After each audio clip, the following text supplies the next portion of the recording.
Okay, so if you're not super technical and you got a lot of WordPress sites to manage, you're gonna have to do backups and stuff. So I'm gonna show you a quick, easy way to do backups for a WordPress site that I came up with. A lot of people use FTP, and use something like FileZilla, but I actually find those tools really kind of awkward to use. I actually prefer to work right in the Cpanel. So if you're going to do a backup, there's a couple things you got to do. You got to go to the actual file. So we're going to do this St. Pat's GFC Toronto. So all you really need to get is the WP content folder, right? So you open up the main folder, go to WP content, go to select all, and go to compress. And I'm going to do a zip archive and compress. And there you go, that's done. So now what you want to do is you want to download that.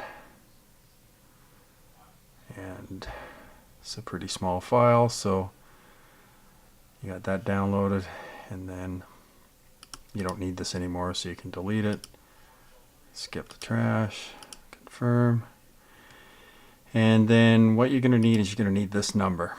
So you need to go to at the top of your file again, the main name, and go to WP config and view, and there's a number in here you're going to need for the database.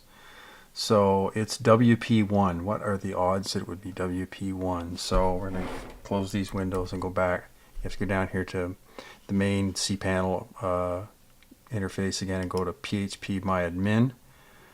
And then you're going to see this WP1 up here. You click on that. Come down here to check all, export, go, and that's it. Those are the two files that you need. And you can put them in a folder and name them whatever the name of the blog was, and you're done. That's it. So that's the easy, fast way. I prefer that over using an FTP client. It's entirely up to you. I just find the FTP client file system a little harder to read. It's a little smaller and stuff. This is full screen, pretty straightforward. So that's it. That's how you do a WordPress backup.